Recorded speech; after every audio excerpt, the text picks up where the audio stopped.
And the number one complaint that people had was that they had no direction. And you know what that turns into? A weight loss competition with no direction turns into very, very disordered behavior. I'm like the biggest loser of all the biggest losers because I couldn't even keep it together until the finale. Gained it all back. Functional medicine. She ran a spit test and a few other things. And she was like, you are not doing well. You are not doing well. You need to get someone needs to move in with you and help you until you get better because your adrenals are dead. The highest level of dead, that's where your adrenals are. Your thyroid is being attacked. You have really high antibodies. You have long haulers. You have all these different things. All your hormones are low. Your inflammation is high. You need rest. You need help. You are not well. And that's when my dad said, you should try the carnivore diet.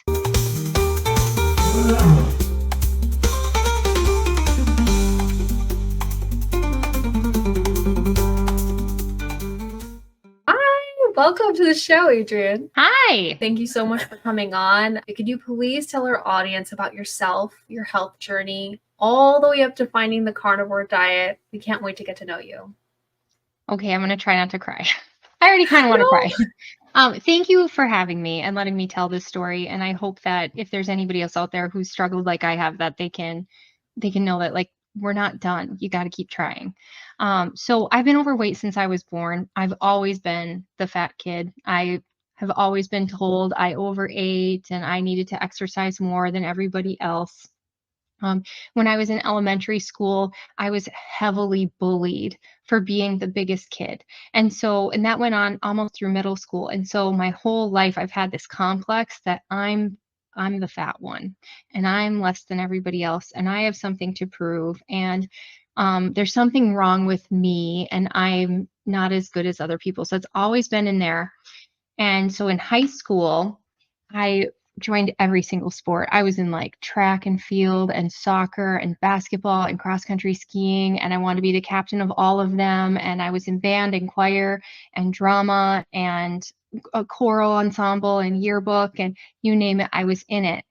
I don't know if some people have said that's like a coping mechanism to just keep going. Some people say that's me like trying to prove to other people or to myself that I'm not less than, or trying to find that thing to make me feel like I'm a real person and I'm good. And, so then when I went in high school, because I was so active, I finally wasn't super overweight, but I was still one of the bigger kids in our school. When I went to college, I just went 60 pounds first year. It was bad. And I came home from the summer of my first year of college, and that's when I went on a diet with my stepmom. We went on Atkins, and I lost weight for the first time. Went back to college, gained it all back. And then I would try to do different diets, like the beach diet. And I remember drinking like seltzer sodas, and they were so disgusting, and just whatever I had to try to lose that weight, and I couldn't. And that's when I had a dream that I was going to be on the show The Biggest Loser. And this dream was so vivid. It was crazy vivid. So I went and, I don't think super great things of myself at this time. I think still I'm overweight. I'm not as smart as everybody. I'm not as pretty as everybody. Nobody's ever going to marry me. I was really lonely. So why I would think that I would get picked for something out of hundreds of thousands of people. It just was in there. It was so vivid. So I went to the casting call and I sent in a video and I got picked. And at first we all were like, are we sure this isn't a hoax or something? And even getting on the airplane, I was worried, like, is this real or am I about to be axe murdered? And I got there and it was real. And I don't know if you guys ever watched the show, but mine was an episode or a season where there were one person from every state, and 14 stayed on and 36 went home, and whoever lost the most weight at home would come back on. They didn't even exit interview me. They thought, no way this girl is going to beat these 350 pound men. No way. And I beat them all. I beat everybody at home and everybody on the ranch. So then I got to go on the show and I lost more weight, but as soon as they could get the young blonde off, I was gone. There's only there was only one episode after I left. Then as soon as I went home, I did not, there's lots I could tell you about the show too, and we can go into that later, but there was no exit plan. There was no go home and do this. There was no psychological help. It was just, okay, you're back in the world now. We'll see you at the finale in like 3 or 4 months. And I went home. I tried to stay strong, but I still was friends with normal college kids. And I went to the University of North Dakota, and the number one activity there is drinking. And I already started struggling the minute I left the ranch to not gain the weight back. And by the finale, I had gained weight. I think I'm probably I'm like the biggest loser of all the biggest losers because I couldn't even keep it together until the finale.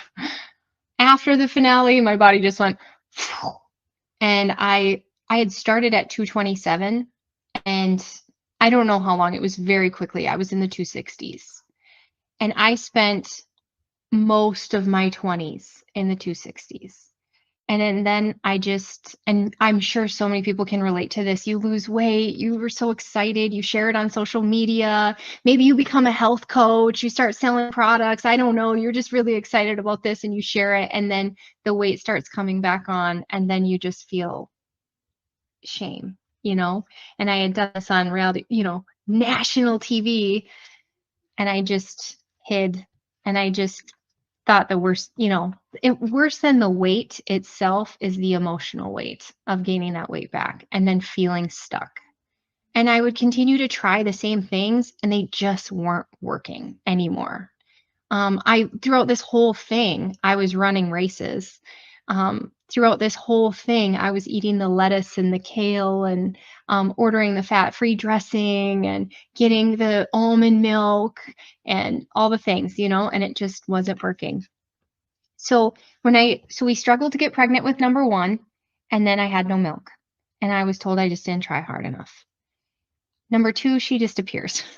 But I end up with preeclampsia, which they tell me is just a fluke. That just happens sometimes.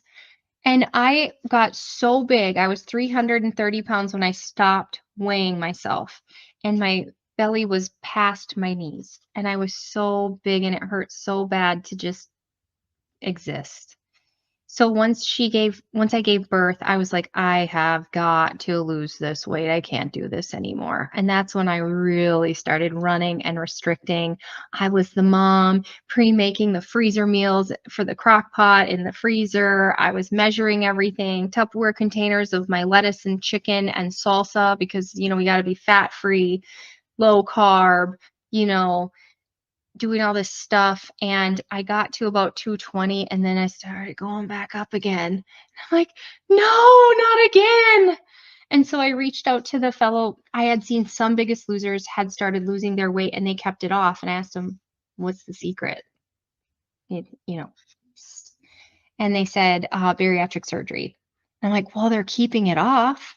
So this is different, and I must be broken. I mean, since I was born, I pretty much decided I must be broken, because that's what people were telling me, is that not that I was broken, but that there was something wrong with me. I was different. I was bad. I was, the fat one. And so I researched, and everything says this is going to keep your weight off the longest, and it's the best. And I went and interviewed a surgeon, and he's like, you're a great fit. And so I had gastric bypass. And craziest thing happened. I think that because I had gone from 330 to 220, I had already ruined my metabolism. So I get this surgery, and the weight is still just barely coming off. And I'm running half marathons. I'm following the liquid diet. I am eating, I don't know if you know, but after surgery, they recommend between like 700 and 1,000 calories for some people based on your height and your weight and who your surgeon is. So I'm eating these little tiny, nothing, and I'm running half marathons and doing HIIT classes, and I'm losing like a pound every 2 months and struggling not to gain weight. And I'm going in and I'm like, I think there's something wrong. And they were like, nope, your blood work's normal. Totally normal blood work. Must be you. You must not be tracking. You must be binging on pizza or something, and you're just not telling us the truth. And that's So more self-blame. There was a divorce. When you go into people's why they are overweight, like trauma, a lot of people have trauma. And that's a big source of trauma right there is the divorce. And then the post separation and the kids in the custody and the courts and all that. So after the divorce is when the hypoglycemia started. And we're talking, I'm just out of nowhere, shaking and sweating and nearly passing out. This is when I start my elimination. So I've been on kind of an elimination diet for like 10 years, trying to figure out what is causing this? What is causing this hypoglycemia? And the funny thing is, if you talk to a doctor, what they told me to do was to just eat. If I have to, every 5 minutes, just eat small amounts. I was given little sugar pills, little sugar thingies. And, this is what'll fix you if you just eat all the time. That way your blood sugar can't drop. And here's the sugar. Well, I tried the sugar. Immediately, I figured out that was bad advice because I would eat sugar and it would come up and I'd start feeling better and then I would dive again. So it would cost like a rebound and it was just like this roller coaster. So I quickly figured out no sugar, no grains, no fruit. I quickly figured that out. It's shocking though, as you're looking into things, you don't realize like milk has sugar in it, yogurt has sugar in it, everything has sugar in it. So I've been on this elimination trying to control my hypoglycemia for years. But even just receiving a text message from my ex-husband would make my blood sugar drop. Going to the grocery store with screaming kids, my blood sugar would drop. It was chronic. It was life debilitating. I didn't want to leave my home because it was too stressful to leave my home because my blood sugar could drop. It made it so that I couldn't really work out very well because in the middle of a workout at any given time, my blood sugar could drop. And when your blood sugar drops when you're in public, like you're stuck. It's scary and it's awful. And so that's been going on for years and years. I get remarried to this wonderful man and we go to have a baby and we make it 20 weeks and we've had all the genetic testing and everything. And every single pregnancy, I have gone organic and whole foods and I take all the chemicals out and I eat probably the best ever is when I'm pregnant, is when I'm just like so motivated to just have the most nutritious, beautiful diet you've ever seen. And we went in for the 20-week scan to find out what the gender was, and the baby had died. And I again was told, this just happens all the time. They told me it's rare, but it happens, and there's no explanation, and there's no answers we can give you because this just happens. And I just want to say I joined a group and it's happening a lot more. And that's very concerning to me. And it's not normal and it's not a fluke. We had the genetic testing done. And later on, I found out I have a slew of autoimmune conditions.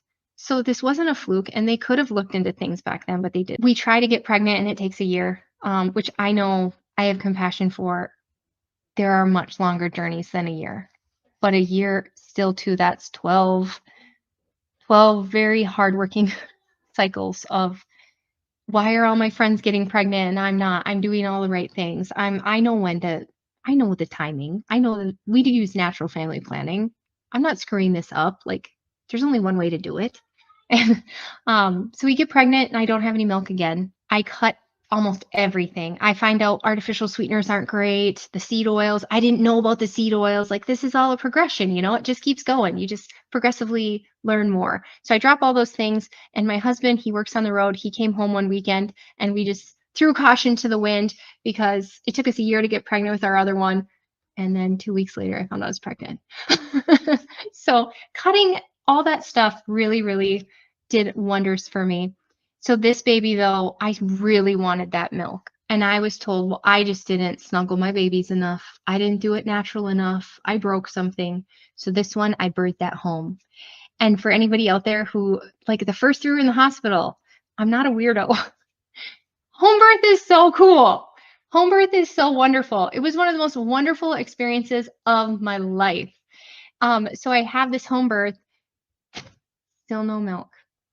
And we even, this time we stayed skin to skin for 6 weeks and we did all the things. I had all the supplements and no milk. And then also in this, at the end, I got the bad virus. And after the bad virus, I was never the same. So we're getting to it. I'm sorry. I'm almost to where I came in carnivore. So after I give birth to number 4, that's when I'm just not the same.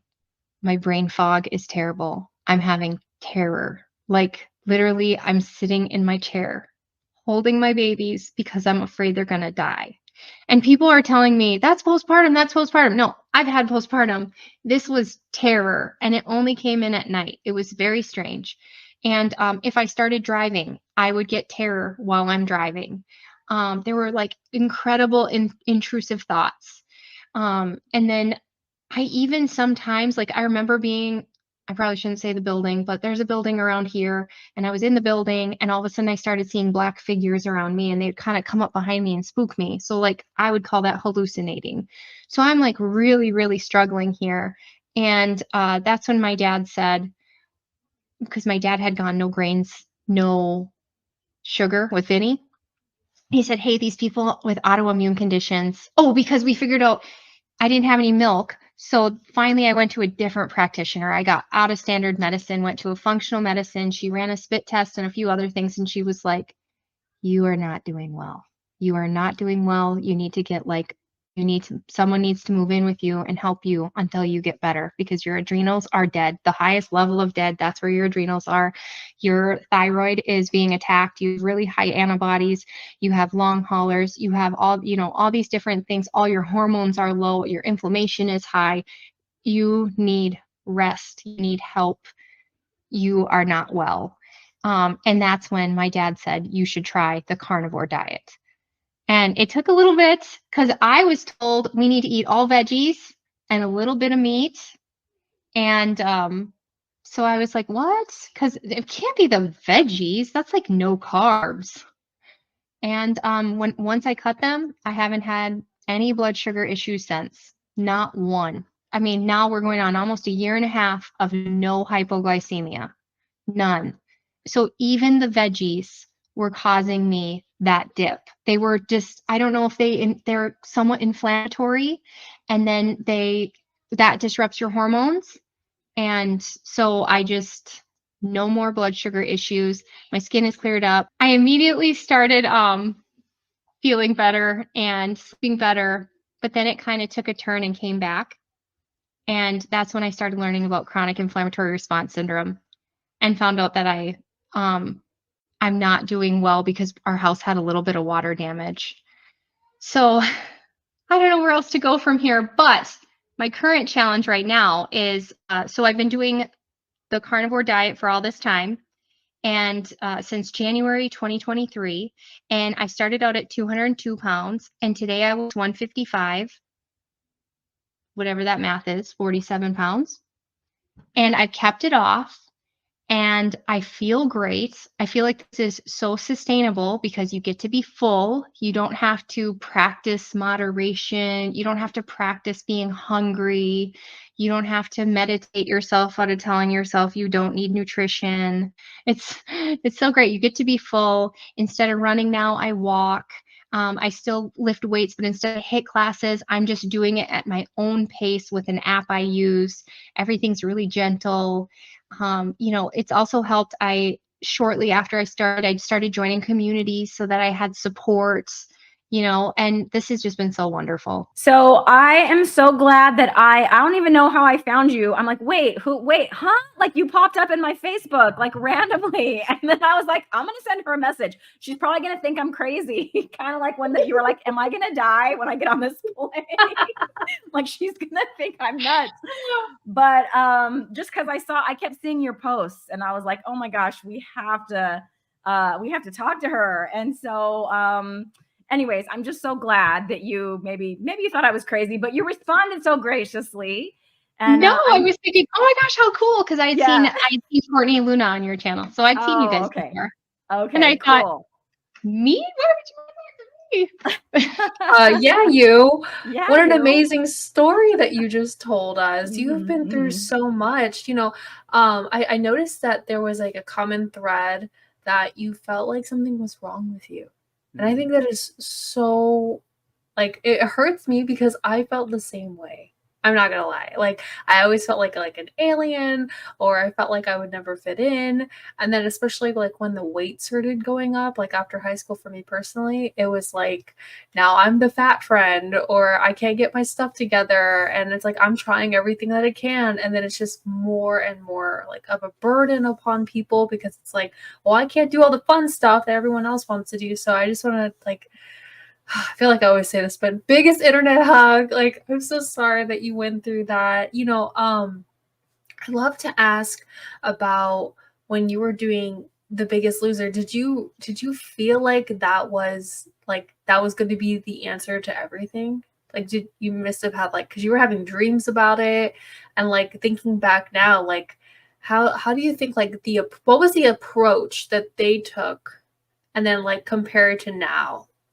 I would love to like that comparison looking back. So it was a very interesting revelation because I had lost the weight, and I got all tan, and they did my hair. I made the makeover. And so I had this realization that I'm the same exact person, but I get attention now. And there was like some brain working there. I wasn't quite there. There was no work being done mentally, but it did open my eyes to, hey, I'm the same as everybody else. I'm not less than. But where the real work was done is after I had my daughter. When you're pregnant and you breastfeed, you don't drink alcohol at all. And then when you go back and you have some afterwards, you have no tolerance. And it just brought me back to some childhood issues I had. I was raised by my grandma who suffered from alcoholism. And so when I saw that in myself, I don't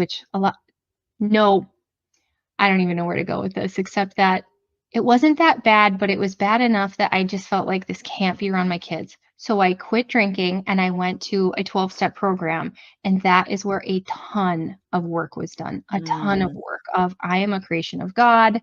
I am equal to other people. They are equal to me. And but truly believing it. And so that's where a lot of the work went. So now back to The Biggest Loser. So when I was at home, an at-home contestant, I was given a doctor, a nutritionist, and a psychologist. I was given a meal plan. They had done DEXA scans and everything on us, so they knew our body fat percentage and our muscle percentage, how much weight, how much energy. Our energy expenditure was perfect because they used 4 different physical exams to see what's inside of our body. And then they gave us an exact number, told me divide it 3 meals, 2 snacks. And it was like the standard American dieting where you got the perfect plate, and so when I was at home, and then I was told to do a workout in the morning and a workout in the evening so that you rest in between. And that worked like so slick in some ways. I still think that kills your metabolism, but when I went on the show, you think that they have this extravagant, amazing plan and so much help, but it's really like when the cameras are there, the trainers are there, and when the cameras are not there, you are on your own. And the number one complaint that people had was that they had no direction. And you know what that turns into? A weight loss competition with no direction turns into very, very disordered behavior. And so people had injury like crazy, bursitis, arthritis, everything all over. The mental, you talk to anybody on reality TV and 40 days is a long time because the game is 24 hours. If you're sleeping, people might be cohorting and talking and coming up with a plan. So if you're sleeping, you might be losing out. And The Biggest Loser went on for a long time. Like our season was 11 or 12 episodes, but each episode was several weeks of filming. So people were gone for months and months and months and months and months of this psychological game. There was a gal, Kai, that came out after the show and she was so negative. And I was like, can't you appreciate anything, girl? And no, now I totally get what she's saying. She was right. She was right. It's psychologically, it was very hard. You're away from your family. You're sequestered. You're not allowed to even watch the news. And then physically, people were walking and weightlifting all day long because if you weren't moving, someone else was, and you might lose your dream of finally being healthy, finally being normal. So I don't know if for anybody it was about the money. I think for just about everyone, it was about finally not being you know, the icky of society, the obese ones, you know, it's finally not being that. So when I got there, there was not really any plan. They didn't have a psychologist. When I couldn't sleep and my legs were twitching, I wasn't allowed to talk to the doctor. They would send a message, but it was very delayed, and he had to be careful with what he said because the trainers were in charge. And so it's not what people think. Yeah, I have to say, back then I was one of those, like, I'm like pretty sure I watched your season because I was definitely a fan of the show, not really knowing, you know, the behind the scenes, or that was before I knew anything about the proper human diet. I thought eat less, move more, you know, all that stuff. So, I mean, when I saw your picture that I think you posted on Facebook, I'm like, I recognize her, you know, I remember watching it, and now I'm, you know, sorry that I supported it with my time. I did too, because it really did inspire people. It inspired people all over. So that's a positive. And the other thing, people are so negative about it, but the reality is all it is a quick version of what we're being told to do by our doctors. They're not doing anything different than what we're being told every day to this day. If you go to the doctor, they'll tell you move more, eat less, exactly what they told us on The Biggest Loser. So they're not doing anything that isn't being widely spread to this day. Right. Yeah. I don't know that, I just saw something with Jillian talking about how the keto diet is, you know, a joke and it's terrible. And then she pushes Cheerios. Right. So. But the producers themselves, I mean, there were people, so before we were even on the show, they tested our hearts and stuff. And there were contestants throughout time that didn't have a strong enough heart. And they let them, like, because we had the at-home thing, they let them be part of our program, even though they couldn't be part of the show legally. So, I mean, I think that the intent behind the producers was really good. I just think after learning what I've learned, it's not healthy. And also, to put it out there that you could lose 30 pounds in a week when really that was filmed over 3 weeks, 4 weeks, and someone played with their water. Yeah. That's not, you know, it makes good TV, but it's not. People have this ideal in their head still to this day that, well, gosh, if they can do that on TV, then I can too. Right. Well, they called it a week on the show. They were like, this week and this week. Like, I didn't know that it was more than 1 week in real life. Right. So yeah, I learned that from you. I was like, wow, okay. Talk about false advertising. Yeah.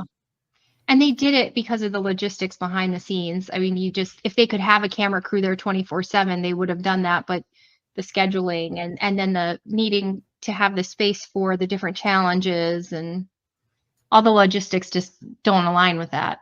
Right. Well, I wanted to ask you a little bit about gaining your weight back, because although maybe my situation personally wasn't as extreme as yours, I definitely did that. Mine was like up 20, down 20, up 20, down 20. Looking back in hindsight, I think I wrecked my metabolism by just constantly keeping my calories so low in between, like binging, you know. But what would you say was the reason for, you know, for gaining your weight back, you know, that way? With The Biggest Loser, it was because we burned ourselves out. I mean, it was so extreme. How could that not burn your hormones out? And they've actually done studies on after some of the different seasons and proven that the metabolism was destroyed during the process of this extreme weight loss, because it still was full-time job and it still was very good results.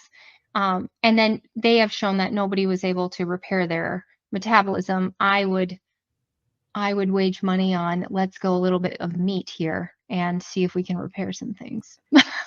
I was going to ask you if you feel like after eating meat, do you feel like you've repaired your metabolism now?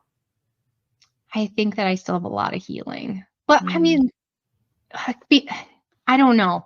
I just get inflamed so quickly. If I eat some eggs, 10 pounds. You know, if I eat some cheese, 10 pounds.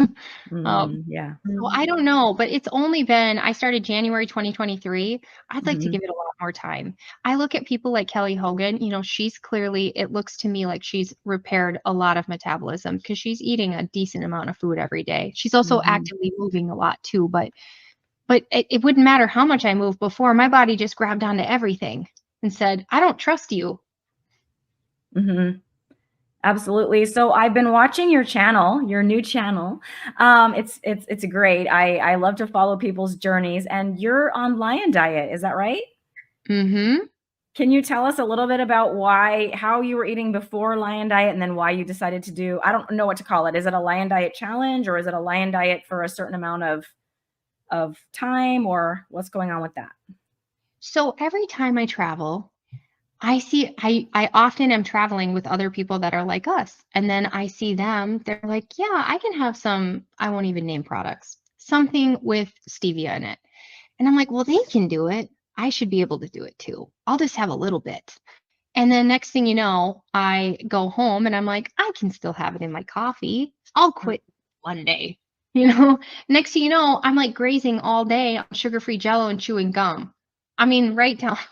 I can't go into the sugar hole. It can't be like some people, and I'm grateful for that in some ways because my hypoglycemia will come right back. But the addictive behavior comes back so quickly. And I have that addictive behavior too. Even when it wasn't the sweeteners, it was the pork rinds and butter. When it wasn't the pork rinds and butter, it was the jerky. When it wasn't the jerky, it was another thing. And so it just seems to me like this addictive behavior all the time. Also, I'm still trying to heal. I still have autoimmune stuff going on. And so every other time I eat eggs, I feel really bogged down. When I eat dairy, I get like this 20-week pregnant belly. So I'm still getting inflamed by these foods. So my thought here is I need the inflammation to go down, and I need to get out of this food addiction hell, because it's hell. And so I had mentioned it in our group because I'm part of Dr. Lisa's Carb Sober community. And she's like, perfect, we're doing it. And she announced it. Great. Look what you did, Adrian. Look what you did. I guess we're doing it for real this time. I said I would do it. I turned 40 on March 14th. And so I said, March 15th through Hack Your Health, let's do this thing. In my mind, that was like a month. Now I've looked at 75 days. But here's the thing. Okay, so I never thought, so I meant, I've always known Lion was there, but I was like, you know what? I just don't think that's for me. And I'm okay with that. That just doesn't sound like my thing. So I'm okay with that. Other people can try it. Go for it. It's not my thing. But she said, let's do it. And so I gave it a try. And I was like trying to search videos, and all the videos were like, this is so awful. I can't do this 1 minute longer. This is so awful. So I was thinking, I don't know how long I'm going to last, but I'll try. And it's been wonderful. Like within 3 days, I lost 7 pounds of inflammation. Do you know how good that feels? Yeah. That feels amazing. I weighed myself this morning. Another 3 pounds is gone. I don't know what's up with that. It's only been 12 days. I don't know if that's more inflammation, a deeper level of inflammation, or if I'm actually starting to lose some fat. I don't know, but I'm feeling good. And then the best part, I'm full constantly. So that grazing thing that I do all the time, squashed. And then Great. It's so wonderful. So the grazing is squashed, the inflammation is down, and I get to be full. And it's so easy too. Like more time is added to my life because I'm not thinking about egg pancakes, because I love egg pancakes. Yeah, I got to make those for my kids. So I'm still stuck making the crepes and that kind of stuff for it, because he started eating this way with me, and he's 15 and metabolically healthy, and I'm not going to take those away from him. But it is tempting, but I try not to eat them. I really try to. I'm not Lion, but I'm probably BBB&E most of the time, And but yeah, it's like I still got to make those for him and smell them and look at them. I'm still cooking bacon and eggs in those pancakes for my kids too. Yeah, see, so you hear me. Yeah, it's hard, but when you're full all the time, I can see how that would make it easier. And then we're doing it as a group. And then honestly, I encourage everybody to share, because someone will see it and be inspired. Somebody, even if it's just one person, or even if one person thinks to themselves, well, that's interesting. And then the seed grows. And so sharing it has been a level of accountability that's really been helpful. To hear other people say, wow, you're glowing, I want to do that too. And that healing and that comfort could happen for other people. So that's where I'm at. I definitely do want to stick it out till Hack Your Health, maybe even longer. At this point, if I could add two things, it would just be sardines and salmon because those are very sober food for me. Okay. Well, that's fantastic. You know, I think that a lot of us, we kind of stumble our way into carnivore, and then we don't realize that there's this big community behind us, that there's so many people in the world that are experiencing the exact same things that we are. So I'm so glad that, you know, you're encouraging others to join a group. Like, just even if you don't join a group, like make a YouTube channel or make an Instagram account and just share, like, this is my breakfast, this is my lunch, this is my dinner. And then you're going to find people that are going to want to ask you questions and engage with you. And so, oh, that's a great question. Why don't you ask that? I didn't mean to interrupt you. I was just going to pop that up. So she said, hack your health. Are you going to hack your health? Oh yeah. Yay. Are Me you guys too. going too? I will be there. Awesome. I can't wait to see ya. Have you been before? Same. No, this is my first one. And I'm bringing I my should've mom sent you with me. pictures My ahead of mom. time. I met everybody. Oh, I met that's Sally so Norton. cool. I met all of the people, and they're all just normal people. And they're like, hey, it's so nice to meet you. Wow. That's amazing. You told Yeah. I wanted to ask you about Sally Norton. You told me that you had dinner with her. Do you want to share did you learn any wisdom from her? I bet she's just like constantly spewing such amazing advice.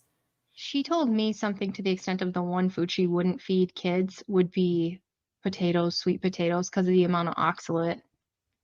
I thought that was interesting. And then on top of it, you know, French fries, we fry them in seed oil. So you got the seed oil and the oxalate. So it's just like it's like a toxic food that we all feed our kids.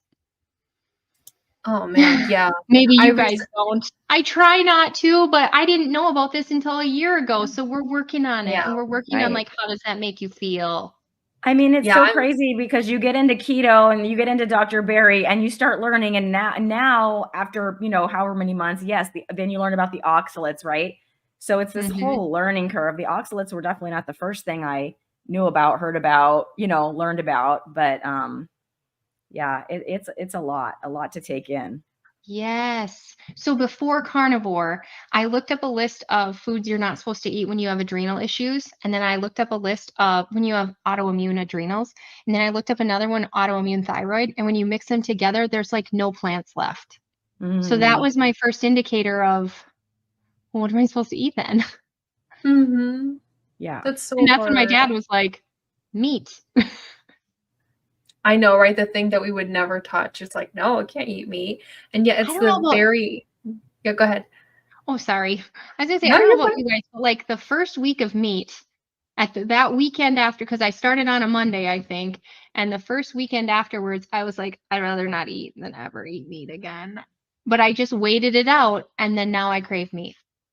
Yeah, the fat adaptation phase, I think, is like, it's really hard. Like, I think that first month is because I'm planning on making a video about it, but it's like you kind of have to say goodbye to your old life. Your old life kind of dies. And then you're going through, it's almost like you're going through puberty again, I feel like, because like I smelled bad. I had, you know, diarrhea. And then at the end of the month, there was like all of those symptoms were gone. And I just felt it like so much better. Mental clarity, had less inflammation, more energy. And then you just kind of like, you start to, like you were saying, you start to glow and you get excited. And then you're like, oh, what kind of meals can I have? And then you stop thinking about food. Like, do you feel like you've stopped thinking about food? Because I know you were struggling with some addiction and some moderation issues. How's that peace of mind now? In the very beginning, I had this food freedom euphoria. In the very beginning. And so when I quit drinking, I was thinking to myself, I wish I could find this with food, but we have to eat. So I guess I'm just stuck with this addiction, you know? And when I started eating the meat, because, you know, when you first start, I mean, I don't know about you guys, but I did it very, very clean. And like I wasn't adding any spices or any mustard or any pickles or anything. It was just meat and salt and water. I wasn't doing any sparkling water for a long time. So I had that food freedom in the beginning. Then I took my first trip. It was Hack Your Health, and Hack Your Health had, it was KetoCon back then. They had some keto-y things. And I saw some of the people eating them, and I was like, I'm just going to take a bite of this. Next thing you know. Then what I did was I joined a group to get support to stop that. And I stopped it for a while. And then I went on another trip with some keto carnivore people, and I saw them trying one of the products. And I was like, I'll just have a little piece. And so my challenge here, telling you girls and telling all your audience, is don't do it at Hack Your Health, Adrian. Don't do it. Peterson's, we can all go to Peterson's and enjoy ourselves, but do not go to the keto stands, Adrian. Do not do it. Okay, talk to me. What's Peterson's? I've never been to Austin, Texas or anything. So is that I don't know. I'm pretty sure the Petersons are going to be there again this year. They sell meat, they sell sausage and bacon, and they cook it nonstop. And they don't even care. Okay. You can just shamelessly walk by their stand all day long and just eat all the bacon and sausage. Like I make a big order. I'll be doing that. I'll be doing all that. the samples I ate. So when you walk into Hack Your Health, the first thing you smell is bacon. It's perfect. Beautiful. Beautiful. Yeah, and I'm really looking forward. Will you guys do the cold plunge? I'm going to do the DEXA scan. Me too. But they have a cold plunge tub that circulates so it stays that really, really, really cold temperature. I swore I would never do a cold plunge, Adrian. Do not rope me into this. That's the only one I've ever done in life. I live in Minnesota. I think cold plunging is ridiculous because you can do that here. Just go outside. But right. But it was pretty euphoric.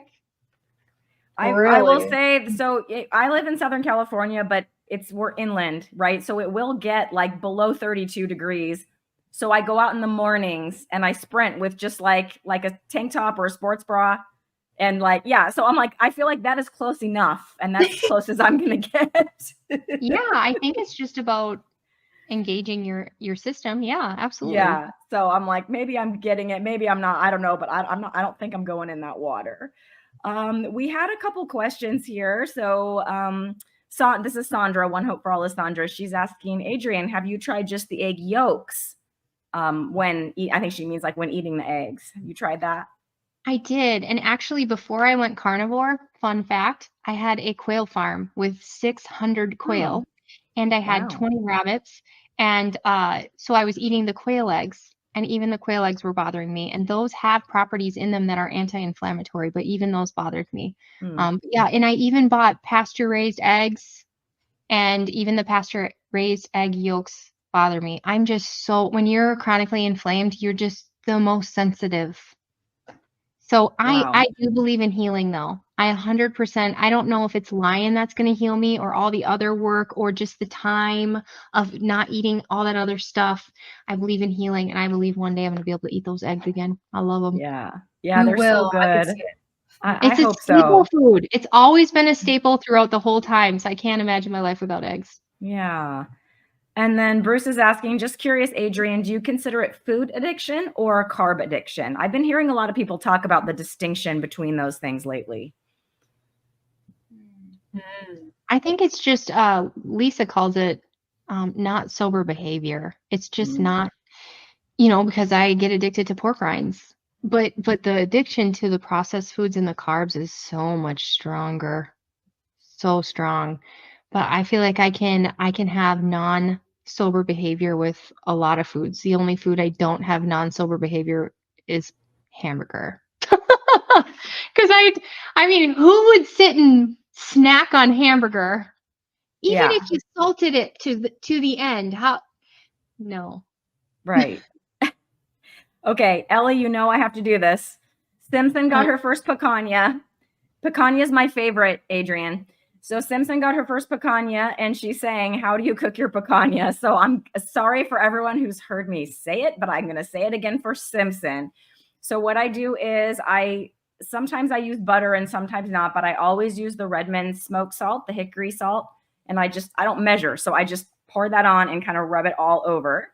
And then if I'm going to use butter, I just soften it and kind of rub that all over as well. I mean, like copious amounts, like it looks yellow. Okay. If I do the butter, but I don't always do that anymore. And then I put it in like a Pyrex dish and I put it in the oven at 500 degrees and it's 5 minutes per pound. So if it's like 2 pounds picanha, then it's 10 minutes at 500 degrees. Then you turn that oven off and you don't open the door. You just let it ride and it sits in there. I'm finding between an hour and a half to an hour and 45 minutes is like the sweet spot, but you kind of have to practice in your oven. And also depending on how you like it. Like I'm liking my meat more toward rare these days. So what happens is the 500 degree blast gives like this crust all around the outside, which is delicious. And then the inside is like consistently just pink, whether it's rare or mid-rare, it's just consistent all the way through. So, and it's easy. It just takes a little time, but it is easy. So I make one like every weekend. I'll make it like on Saturday. And then it used to last me for like 3 days if it was like, 2.5, 3 pounds of picanha, but now my son eats it too. So yeah, I don't always get a lot, but I make one every Saturday. It's delicious. So give that a try, Simpson, or anyone else who's interested. Picanha is delicious and it's not expensive. So even not on sale, it's like $8.74 a pound. Just regular price all the time, so for me, I can afford that if the ribeyes don't go on sale. Thank you for starting that one, Ellie. So Nia wants to know, how is your sleep? Have you ever had trouble sleeping on this way of eating? I'm autoimmune too and find that sleep is so important. Is that for me? I think that's for you, Miss Adrian. Yes. Such a tough question because I go through different periods. Like I recently switched from Fitbit to Apple, and it's been telling me that I get amazing sleep lately. So that's just glorious. I've just been out like a log lately. But then I don't know if it goes with my cycle or what. There will be times in the cycle where I wake up to pee at 2 a.m. So I'm not fully healed from that yet. But my sleep is 100 times better than before carnivore, because I didn't know too about magnesium oil spray, and I wasn't taking salt baths. Those help me sometimes when I'm really struggling. I didn't know about those things. And then I didn't know that it's a hormone issue if you're waking up and peeing. So it's 100 times better. No more restless legs. That's great. Thanks for sharing. I think that I've noticed, I just wanted to say real quick, I noticed that when I am like really stressed, I think it's linked to stress for me personally. Like if I'm really stressed out, I'll find that I'll have like those like racing thoughts and I'll wake up in the middle of the night. But I think that if we can just try to keep like a clear head and try to stay calm, and if you need to exercise to get some of that stress out, I think that would be great too. And definitely like Epsom salt baths, supplementing with magnesium, like you said, I think that's really helpful. That helped my kids when they were having restless legs and stuff like that. Doing electrolytes and stuff like that was really helpful. Yeah, I had a baby recently. He had gotten a bug and he had the runs for a while, and he was having restless legs so bad because we still sleep with him. And I do too. If you spray some magnesium oil on their feet, out they go. Wow, that's I need to get some. Okay, so Clarabelle is asking, she says, I've been carnivore for 11.5 months. I'm pregnant with my third, but it's my first carnivore pregnancy. What would you advise on what to do when aversions do kick in? Because they have, LOL. So I don't know if either of you ladies have advice. I can only point you to the other people in the space that I know. So like Sana, Mrs. Perfectly Imperfect Keto, she was carnivore. Now that she's pregnant, she's doing a little more keto. Same thing. I think it's the carnivore couple. Caitlin from the carnivore couple is also pregnant with twins. And same thing. She was carnivore, but now she's kind of gone more keto because for, I think, different reasons for both of them. But with Caitlin, it's, I think, because she was having like a lot of meat aversions. And so she's just giving herself grace, keeping it keto, and eating whatever meat that she can do. And I think same with Sana, but they both have channels, which is why I bring them up, because I don't have that experience. And so I don't have much advice for you, but I don't know if Ellie or Adrian may. No, just it kind of makes me want to get pregnant so I can try. The only experience... I know, right? It's like I get the baby fever too. But I started watching my friend's baby, so now I'm like, okay, I have him. I feel good. But so when I first started doing keto, that's how I got pregnant in the first place. And I remember that like first month and having a lot of meat aversions. And I was like, if I have to look at another chicken thigh and goat cheese again, I'm going to throw it across the room. It was just like, I couldn't do it. And I think that, like Cristie was saying, just give yourself some grace. Unfortunately, my doctor did not, and find a support system, because unfortunately my doctor told me to stop doing keto because I would harm my baby. And so that kind of, took away any momentum, and all the information that I had learned about being healthier and all the progress that I had made just was like thrown out the window. So I think you just take it day by day and eat what you can and know that you're doing the best you can for your child. And that's really powerful to know that they don't have to grow up to be sick. Can I say one more thing? Yeah. When you get through your aversions, get right back. One of the tickers that was like, I mostly was eating vegetables and a little bit of meat. And one of my mind changes was working with the midwife. She said, no, Adrian, because I said, I have a history of preeclampsia. I have a history of loss. I have a history of anemia. What should we do? And she's like, I need you to eat more salt. And I need you to eat all the red meat you can and all the butter you can and all the eggs you can. She was like, eat a dozen a day. So she was one of the first people that was like, what? And she said it makes good blood. Wow. Okay. And there's a thing out there. I think it was put out by the fruit doctor. You know, Dr. Saladino. He put one out, a little tiny snippet docuseries showing the placenta of a woman who ate red meat and a placenta of, I don't know if it was a vegan or just a normal standard person, but they had wildly different color. Wow. Yes. One was like very deep and red and like almost like vibrant with life. Beautiful, honestly. And then the other, I think it was like a vegan person and it just was like gray. Calcified. Like, yeah, exactly. That was wow. gnarly. I didn't see. Now I'm gonna have to go look for that. Now I'm curious. It's so speaks volumes. Yeah. Adrian, I have another question for you. So you had the gastric bypass surgery, and I know that shrinks a person's stomach like way down.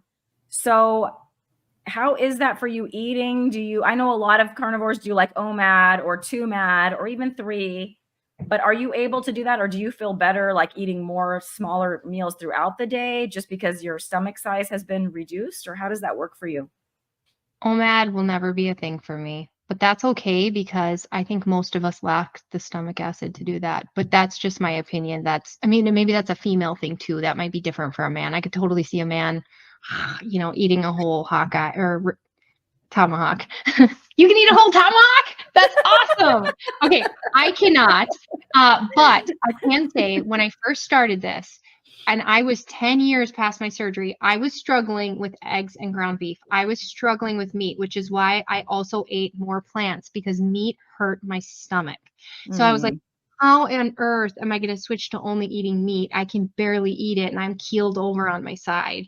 And the stomach fluids just got better. I mean, today I ate 9 ounces of picanha. I cooked it for the first time yesterday. Yay! Put it up, Ellie. We have a picanha banner because picanha. Yes. It was so good. And what I did was slice it and then air fry it. I sliced it and air fried it. It was amazing. So I had 9 ounces. I mean, and when I began, anything over 2 was really tough. So your stomach acid and your stomach juices grow as you keep eating the meat. That's fantastic. And I know people slice the picanha, but it's like the way I make it is so good. I'm scared to do it because I'm like, but why would I change? Now that I found where I get it, there's one Walmart that has it and the other one doesn't. So I'm going to go to the one that does. And now I'll try yours. Absolutely. That sounds amazing. Give it a shot. It's super good. And like I said, you can just do the salt because I know you're Lion. Like to me, it's like just as good, I think. I'm like, and I'll rub it in tallow instead of butter. Yeah, you could rub it in tallow. There you go. You could do that. Absolutely. So now I lost it because here we go. So Gail is wanting to know, have you taken the VCS test to see if you might have SIRS? I think you mentioned SIRS. You mentioned chronic inflammatory response syndrome. Have you taken that test? Yes. And I also did my testing through Judy Cho and I had the whole gamut. And then the thing is, anybody out there who's struggling with this, my family didn't believe me, especially my husband. And that was really, really hard on our marriage for me to tell you, we have to leave this house because I can't drive. We have to leave this house because I'm having terror. The minute I left the house, the terror was gone. It absolutely was. The water damage, and we didn't even have that much water damage. And so it's taken time for my husband to get, it's overwhelming to say we have to move. We have to renovate this house. So we have to pay for 2 different livings and renovate. And all my medical bills are out of pocket too. So just this Friday, I'm gonna go get a neuroquant for the first time to see what's going on up here, and then getting some more blood tests on Monday. So yeah, lots of testing. I definitely have it. Okay, sorry, I was responding to a question about the picanha and where to find it in Walmart. You can also find it at Costco. Say that again, Adrian. Not all the Walmarts have it. Not all Walmarts have it. They have it at one Walmart in my area. The other one does not, just like Adrian said. And then my mom went to 3 Walmarts. She's like 1 county south of me. She went to 3 Walmarts and none of them had it. So it's kind of like, it's iffy, but you might be able to search online, to see like what they have in stock, put in a particular zip code and see that way before you drive all the way over there. Oh, no worries, Bruce. I'm always distracted. It's fine. I was just going to say that I get it from Costco. So if you have a Costco membership, really? There. Yeah. I'll go check that That's out. Awesome. Yeah, I have to look there. I know Anita, Ketogenic Woman, said that she gets her, but I know she's Canada, but like she said, she gets hers from Costco sometimes too. Although sometimes they trim all the fat off, and I'm like, well, that's the best part, and so that's not even picanha not anymore. Mine. So good, and I was so shocked how good the meat tastes. The meat has so much flavor. Yes, it's really good. Well, speaking of meat, we're gonna spin a meaty wheel. Okay. And so we have a wheel to spin, and I'm gonna share that with you. And Adrian, I hope you're ready for the question. I don't know if my brain fog can handle this, but I'll try. You'll be fine. All right, here is our Lioness Lifestyle Live meaty wheel, and we're going to hunt down a meaty question for Adrian.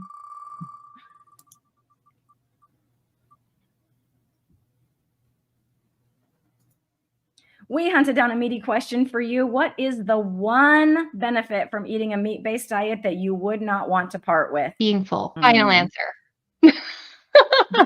Win. Because without being full, you're just in, fight or flight mode constantly. Yeah. Yeah. I'm just constantly hunting to get that fix, Yeah. And I know both of us have had a history of like having calories so low, and I don't know how you felt, but I felt hungry all the time. Mm-hmm. And I would just deal with it because I'm getting skinny. By golly, I'm getting skinny. So it's okay that I'm hungry and kind of dizzy all the time. So yes, it's a blessing to be full. I hear that. I have family members who are doing the standard American dieting because they're like just not okay with this meat thing. And they said, I'm totally full. And I'm like, you told yourself that. Mm-hmm. It's false.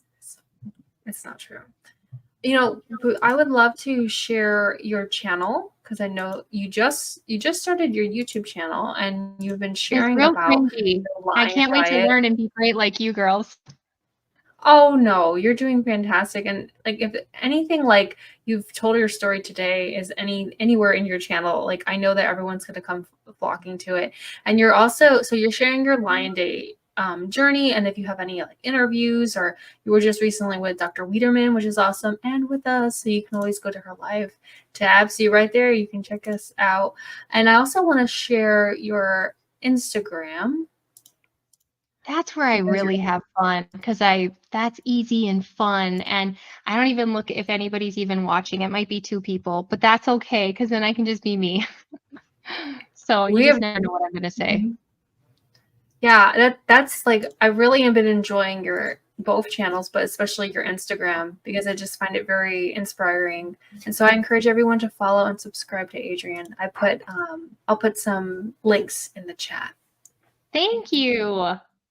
You're welcome. Yeah, I am more of a YouTube person. I think it's like awesome and also funny that you say Instagram is easy and fun because I'm like, Instagram is confusing and difficult for me. I just take my phone and I go, hey, what's up, people? Where YouTube, you got to clip things together and make a thumbnail and turn the wrong direction. It's the wrong direction, in my opinion. Yeah.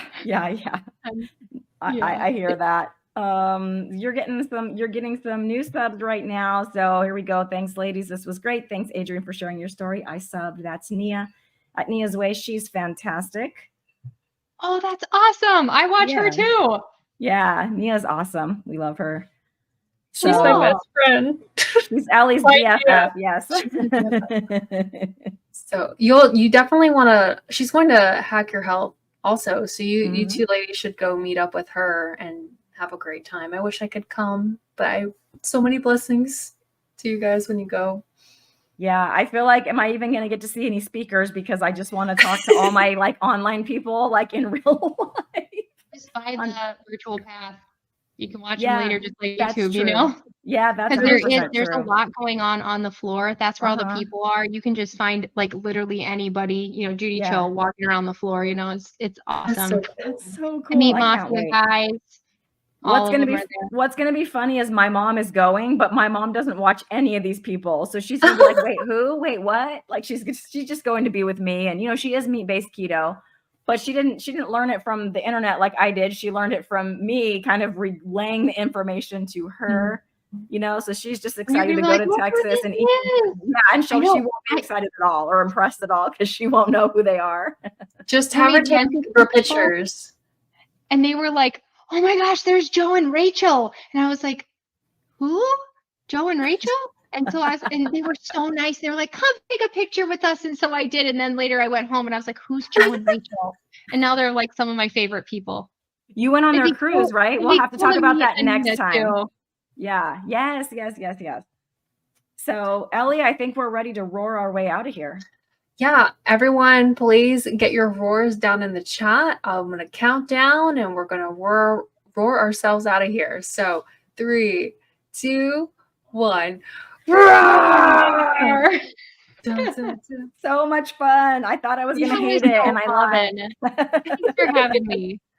Absolutely. Thanks. I want to see thank you, Karen, she got a roar here. Roar! These are great. Coming. There's Eric. I knew he wouldn't let me down. Yes. Thank you so much, everybody. I love all fantastic. The roars. We hear you all the way from where we are now, and California for me. Hey, Eric. Wisconsin, Minnesota, Wisconsin. Okay. And Ellie's in Florida, so all the way across both coasts and the middle. That's cool. You get it all. All right, everybody. Well, thank you so much for joining us. We are just so happy to have you every single week, and you can join us again next Tuesday at the same time, and we'll have another awesome guest. And Adrian, we hope you'll come back. Bye, everybody. Love you.